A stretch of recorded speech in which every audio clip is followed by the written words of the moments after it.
Hey, this is Doug with Backcountry Pilgrim, a channel all about hiking, camping, backpacking, and the gear that goes with it.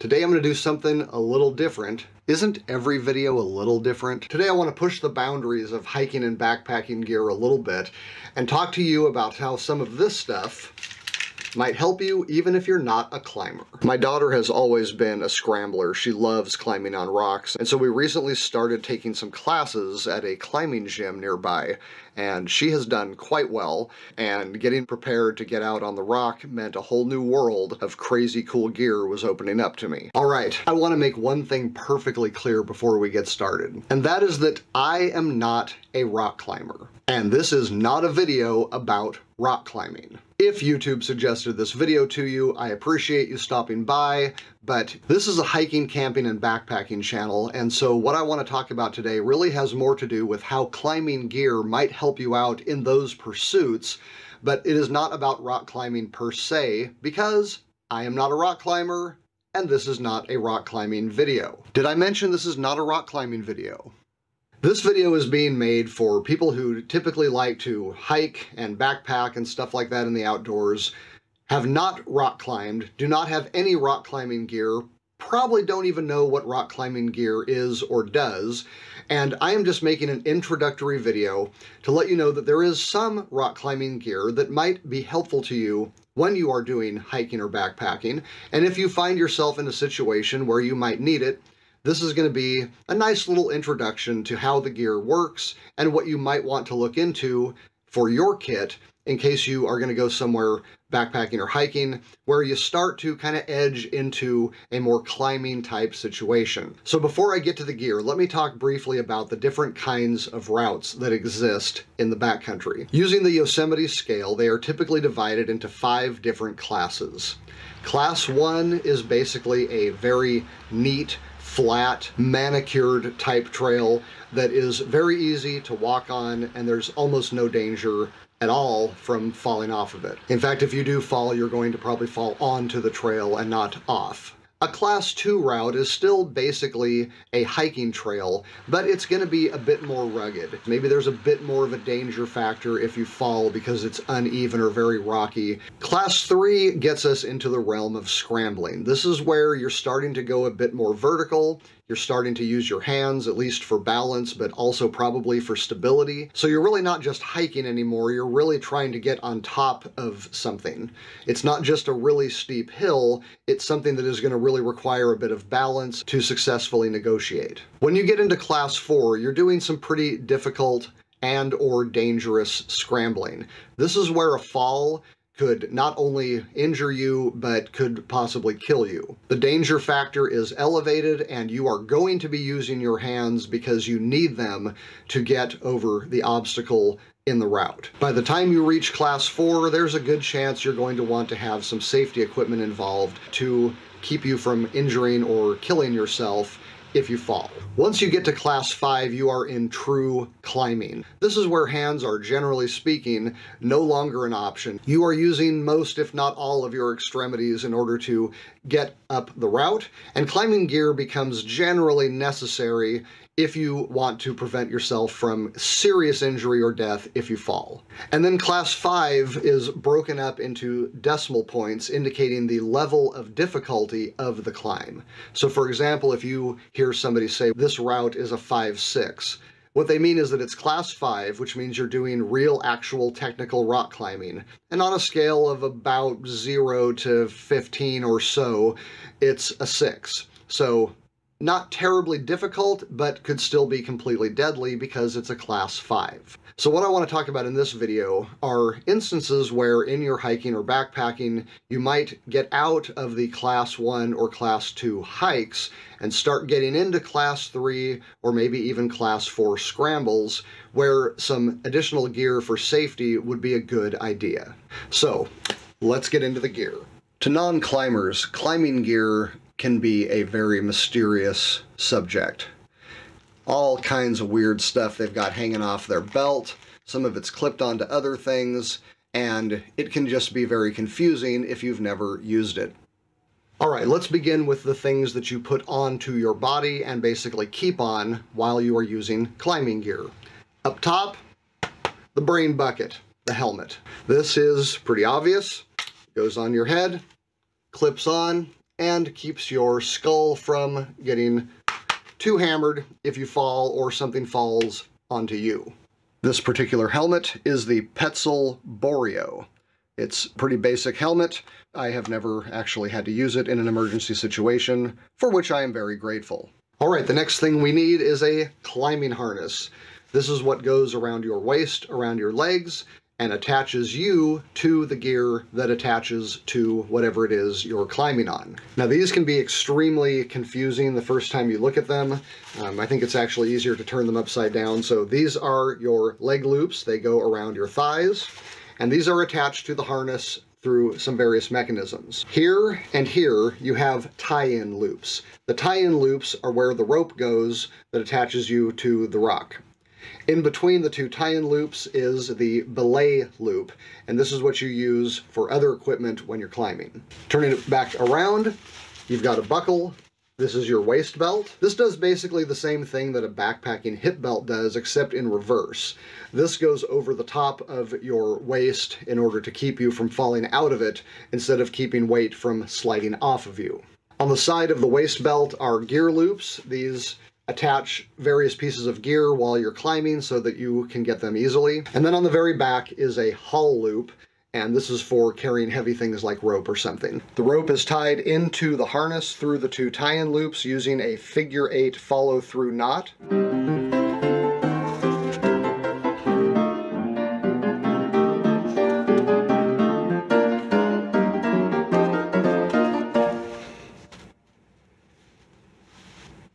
And this is what will catch you in a fall. Now, the harness that I have is a Black Diamond Momentum. It's just a good entry-level climbing harness. Now, when you're doing real Class 5 rock climbing, besides your helmet and your harness, you're going to want some climbing shoes. Now, these are very different than the kinds of things you would typically hike or backpack in. I'm not going to go super into these. What you'll notice is that there is basically no tread whatsoever. This is a very hard, kind of tacky substance. These are very, very stiff shoes. They're actually quite uncomfortable. But these are used for getting grips on very small pieces of the rock that you wouldn't normally be able to handle if you're in a nice squishy trail runner or a hiking boot. So these are not part of the gear loadout that I would suggest for hiking or backpacking. This is just for climbing. A better choice for many hikers would be approach shoes. These are the Evolve Cruiser Psyches. Approach shoes are basically a combination of some of the features of a climbing shoe as well as a hiking shoe. So these have a grippy, stiff sole with a hardened toe box, but they are still flexible enough to be able to hike in. All right, let's talk about rope. Now, just like everything else in hiking, climbing, and backpacking gear, there are so many different specifications you need to worry about depending on what you're trying to do.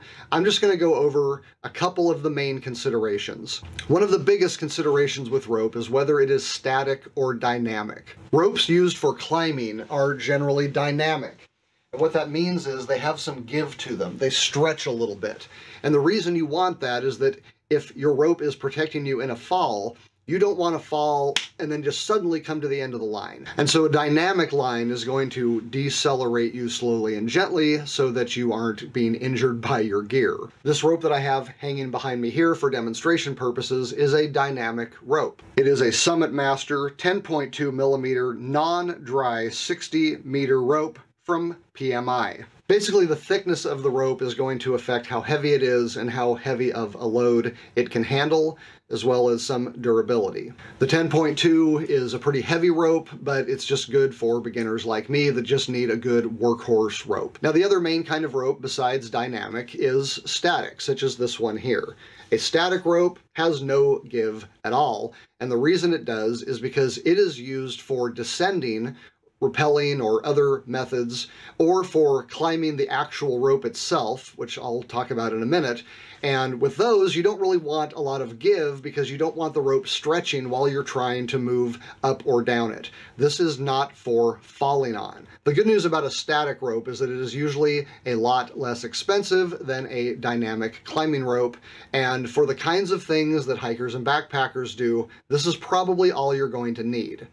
If you're not actually climbing, you don't really need a dynamic climbing rope. And once again, what is this video not about? Climbing. This is made by XXBen. It is one of the most popular ropes on Amazon.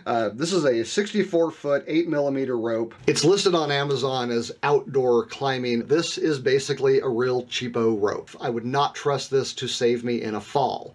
If I'm in a situation where my life is really going to be dependent on my rope, this stays at home.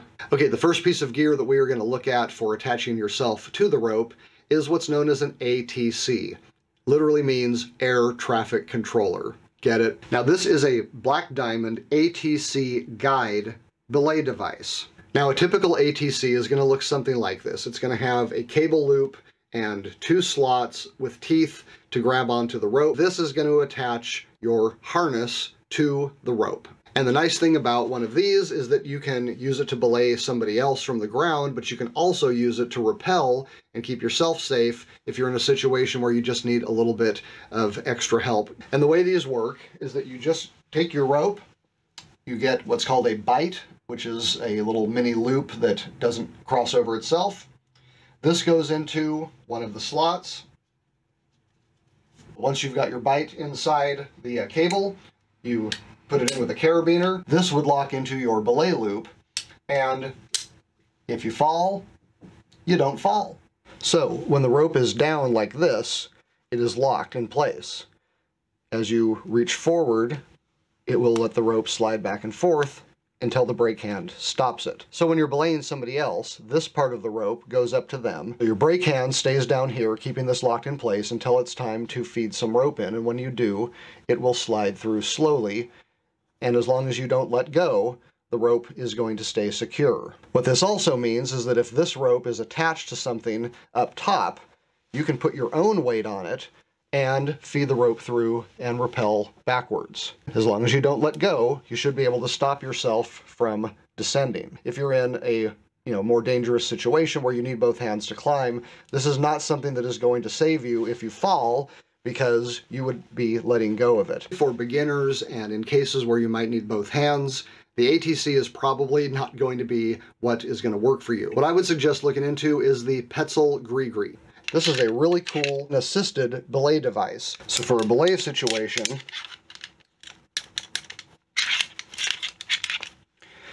my brake hand is here, my climber is here, and I use it just the same way that I would an ATC. But the difference is, if I make a mistake and let go of this hand, it will still lock. So this flips up, the rope goes through this cam here, and when pressure is applied, it automatically locks even if your brake hand lets go. Now you'll notice, if I move slowly, the rope will feed. So it is still very important to use your brake hand the way you are supposed to with an ATC. So the other feature of the Gree is that it has this release arm, and when this is back, it allows the rope to freely go through. And so you can actually control how much friction the cam is putting on it with this release arm, and that allows the Gree to be used as a personal rappel device. So if you are scrambling up and you need both hands, if you release the arm, you can pull this up until it is tight. It will still allow you to move backwards, and so you can use it like an ATC, but you can also use it in case you fall, and that is with both hands free. And what that means is that although it functions kind of the same way an ATC does, it actually does the job for you if you let go with one hand. Now, that is a backup feature. It's a safety feature. It doesn't mean that your hands are now free and that it's okay to just develop a bad habit about letting go with your brake hand. But what this is going to do is help you out if you are by yourself, because it at least can be used in a situation where you have to let go with one of your hands. All right, let's talk about carabiners. Now, you probably already have some carabiners maybe on your keychain or on your backpack, but the kind that we're talking about here are very different in several important features, but the main one is that these are rated for climbing. If you don't see a climbing rating on your carabiner, that is not one you should be using for any of the applications that I'm talking about today. Again, just like everything else, there are a lot of differences. Wire gate, screw gate, different shapes. different weights. Now the ones that I have are screw gates, and that means that they actually lock closed. So they're open until you screw down so you don't screw up, and then they won't open. And this gives you a more secure connection to your gear, but they are not without their issues. So for example, if you do a lot of canyoneering or you're in sandy areas, a screw gate is pretty easy to mess up. You might want to look at a wire gate instead. Now I've got a couple different ones. My big burly ones are black diamond. These are rock locks. I've also got some lighter weight ones. These are also black diamond, but these are called light forge screw gates. I also picked one of these bad boys up for a special project I'm hoping to do later this year. This is a triple locking carabiner, which means that to open it, you actually have to push up, twist, and open. And then when you let go, it auto locks, so there's less chance of you messing up. This also comes with an additional spring clip for rope management. This is the Edelrid HMS Bulletproof Eco Triple FG. And then I have this one by Petzl, which is designed for a specific piece of gear. This is the Petzl SMD. It's a great little carabiner, and it also has a few features specifically designed to work with the T-block ascender, which I'll get to in a minute. The main thing is make sure that the kind of carabiner you get goes with the kind of gear you think you're going to use it for. Okay, since I brought it up, let's look at the Petzl ascender, known as the T-block. An ascender, as you might guess, is the opposite of a descender. This little device actually helps you get up a rope if you need to, instead of getting down the rope. The way a T-block works is through these little unidirectional teeth, or spikes, that lay on the rope and grab in only one direction. So if I put it on backwards, this is going to slide right down the rope, but it won't go up it. If I install it correctly, though, it will grab the rope when pressure is put on it.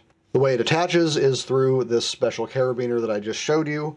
So you simply lay the rope inside the T-block, put the carabiner through it. You can tell that this is not locked because of that red stripe right there. So we're going to screw that down. Now this is going to attach to a sling or some other piece of gear that attaches to the harness. One thing you can do with a setup like this is take a sling, pass it through the carabiner, and then you can step into this and it will let you stand on the rope. If you have two of these, you can slide one up the rope, step into it, slide the other one up the rope, step onto that, slide the next one up, and just continue in this fashion until you are up the rope. So what I like about this little T-block piece of gear is that it's very lightweight, and what it can do for you is that if you get to the bottom of your rope and you realize you are really having some difficulty climbing, you can use both hands, get into a secure situation, slide this rig up the rope, and then you can just lean back and relax while you plan your next move. Okay, I've been mentioning slings, so let's talk about what a sling is. A sling is actually quite simple. It's just a strap that is attached to itself, and it basically just gives you a big loop of material. And what's nice about these is that they can be quickly doubled up. You can change the size of these rapidly. Slings are weight bearing, and that means that they can be used in conjunction with other gear where you're putting your full weight on a rope or on another piece of gear, but you don't want to be too close to it. A sling can give you a little bit of working room and still keep you secure. These are 16mm slings made by GM Climbing. Another option you have for a backup on a rappel system or a special kind of self-arrest or even an ascender is a piece of cord tied in a specific kind of hitch that attaches a cord to a rope. A knot can be used to tie a rope, to another object, or even the rope to itself, but it is self-sustaining. In other words, a knot is its own structure. A hitch, on the other hand, relies on what the rope or cord is being tied to in order to keep its structure. If you remove the carabiner or the rope or the rock or whatever the hitch is being used to attach the cord or rope to, the hitch will cease to exist, or at least cease to function properly. Now in climbing, there are several different kinds of hitches used for various types of climbing. I'm only going to go over two because they are specific to certain kinds of gear. The first, and probably the most famous, is the Prusik hitch. This piece of gear is a Sterling hollow block 2. It is 6.8 millimeters. This should work well with this rope, which is slightly over 10 millimeters. You want your cord that you're going to use with a prusik hitch to be smaller than the rope that you are attaching it to because it's going to grab better.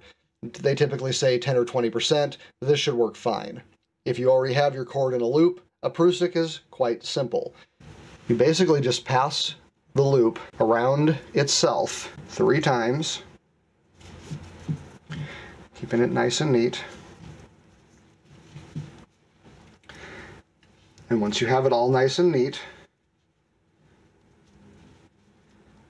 this can slide up and down the rope quite easily, but which will grab in a fall. So the large part of the loop can get carabinered on, and if you fall, the knot will hold. However, when you're ready to move again, you simply slide up the rope. And what this means is that you can use this to climb by attaching this to a sling and stepping into it, creating another one. You can slide up, step down, slide up, step down. You can also use this as a backup to a rappel, so that if you're using your ATC and you make a mistake and let go, this backup will save you. Or if you're just climbing down something a little dangerous and you want a little bit of backup, it's very easy to slide this down as you go, and then if you do take a fall, it's going to catch you. Now that's with a prusik loop. Another piece of gear that I've tried recently is the Rock and Rescue 8mm sewn prusik loop. So this is a 2-foot cord, has the loop built in. So when you go to make your prusik hitch, it's a little easier because it's pretty obvious where you're supposed to end up. So once I get my hitch tied, I can see exactly where the carabiner is supposed to go. And now I'm on. Works basically the same way, but this just makes it a little easier. And finally, another piece of gear that is actually meant to work with a different kind of hitch is a double-looped single cord. This is a 7mm VT prusik by Blue Water. Now, you could do a prusik with this, you know, winding it through and through, and ending up with 2 loops that you could attach to a single carabiner. However, the VT actually stands for Valdetane Truss, and this is a specific kind of friction hitch that can also be used to ascend and descend a fixed rope. The nice thing is this can be released more easily than a prusik under weight.